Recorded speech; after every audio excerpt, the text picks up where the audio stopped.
We've seen nationalism distorted into nativism. We've forgotten the dynamism that immigration has always brought to America. Some of the politics we see now, we thought we put that to bed.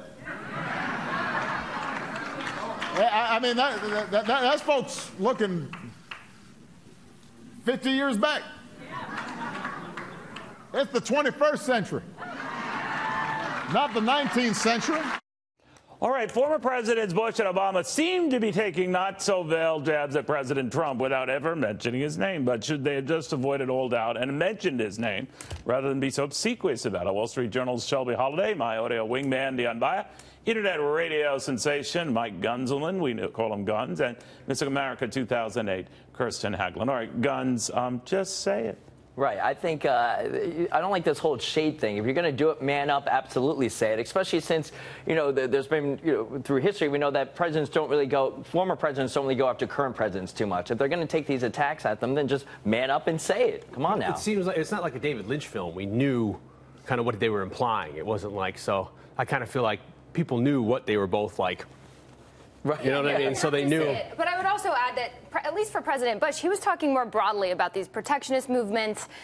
He talked about how young people are losing faith in... He was talking about President Trump. But he was also talking about how young people are losing faith in democracy, which is absolutely true, not just in the U.S. And he was blaming President Trump. And in Europe. But he also brought up... But everybody knew who he was talking about. So mention the name, call him out then. Well, that's right. I don't agree with that sentiment, but I mean, the fact of the matter is, just say it. Well, they're politicians, right? They never say what they really mean. But I just think it is so rich when President Obama and President Bush, they all campaign on dividing and conquering, right? And, just going after their base and not caring about anyone else. And then as soon as they get out of office, what do? Oh, we need to come together and, we're better than this.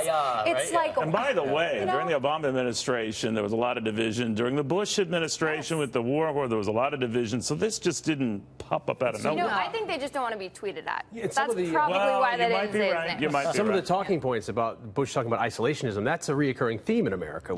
That's with World War I, why we got in so late and we were smuggling weapons to Britain on the Lusitania. World War II, because they were still mad about World War I. Where are we going here? Well, we tend to end up, America does kind of like that. You know what I mean? So we got to say what's on our mind. Anyway, a new survey from Live Person showing about 7 out of 10 millennials would rather text than talk in person.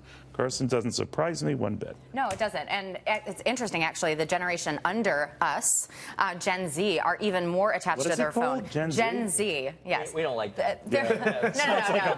They're not as cool. Like a virus. No, but they're even more attached to their phones. No, they you're came right to about face-to-face conversations. And actually, in Silicon Valley, there's a great article in The Guardian that said Silicon Valley elites who are part of creating this technology are actually sending their kids to schools where there are no iPads, iPhones, or devices allowed. You see when you go out, you go to a restaurant or even a grocery store, you see even like toddlers on a phone. And a part of it is, I remember growing up and going out. Yeah, I remember going out and get home from school, you get out on your bike, you go out until like dinner time or when it got dark. Nowadays, people don't even go out anymore. They have to have play dates organized by their parents. They stay inside, so it's almost like they're encouraged to do this now. The big problem is the fact that we're more connected than ever before, but at the same time, we're also more disconnected than ever before as far as relationships go, which I think a lot of us have anxiety, depression, of course. Well, if you lose your device, you left your smartphone at home, would that be a big deal? I'd be freaking out. Really? Yeah. But I did this the other day, actually, and it was amazing how much more I saw. It's liberating. Like I actually saw and observed things that I never had before on my daily walk, because you're going like this. Yeah. So it's actually very peaceful and healing. I think more people should do it. The worst part is the fact that you're not able to get, as far as dating goes, if they don't respond back to you, they have their phone on them. And I'm like, what's going on? I know that. I'm like, you have your phone, text me. Do you text them and then you realize they've read your text? Right, or they'll tweet out a minute later, and I'm like, what about me? That's the terrible thing about bullying and stuff, because kids on a Friday can't go home and be away from it. They'll still get bullied on the online and stuff like that. So there's no kind of respite from any of that. We just had a Wall Street Journal article recently that said people look at their phones 80 times a day. You pull out your phone and you look at it 80 times a day.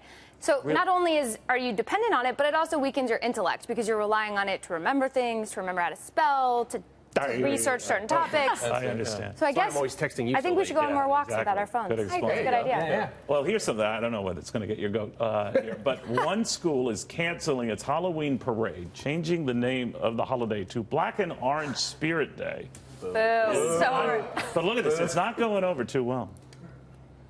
How do you like our costumes? Where are you going? We're going to the Halloween parade. Oh no, they canceled the Halloween parade this year. No! Candy! Look at Christmas lights up there. Scary on many levels. Yes. My school, when I was growing up, we used to have a Ghosts and Goblins Day, and everyone would dress up. They Well, had now you work with Imus. Well, you said that. But they changed it to Saints and Angels Day because Really? it was too offensive. Like, come on. Who decides this? Well, they said These that nut they job can't- parents. Well, they said they canceled it because it's not inclusive, and I can't figure out: are they afraid of racially insensitive costumes? Are they afraid that some families aren't going to be able to afford costumes? I just can't figure out. Usually, you at least get the PC rationale, but I don't get it. They actually think that like people are going to dress their kids up in like blackface or yellowface. I mean, it's insane. I was little, I dressed up as a pirate. I mean, do they think that like Somali pirates are going to get mad at me? I don't. I mean, the whole point is it's the imagination. I don't understand the meaning. And you're just ruining. I don't You're just killing a kid's childhood. I know. They're just. It's such a Debbie Downer. Yes, the first thing I thought about was us lazy adults will plan Halloween the day before Halloween. These kids know what they're going to be for like months. Yeah, it's fun to if not encourage weeks. them. They've all got costumes. They're all excited, and then they gotta have rules. You can't do this. You can't Let do that. them live. Let them live. Let them play. Their kids. Come on now. Yeah. And they don't even go trick or turned out treating great. anymore. They don't even go out because they're worried. Cut the candy and the excess sugar, not the costumes. That's what I say. And don't more give and out more candy do corn. this, and there are a lot of religious groups who've always had problems with Halloween. there have always been some issues. Well, that's the I will thing. throw in an economic angle. Halloween generates $9 billion. People go out and spend. Tell you work Cancel at the Wall Halloween. Street Journal.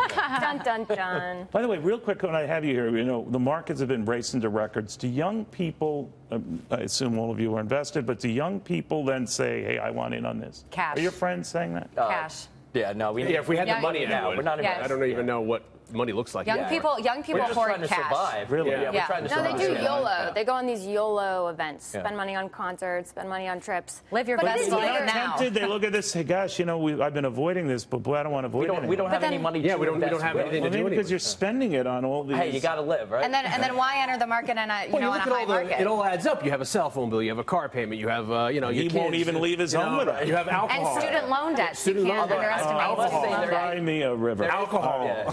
There are more Alcohol. apps. Halloween It's for costumes. medicinal purposes only. I Thank swear. you all very, very much. Genius is all. There is hope, kind of, Sort of. for the next generation.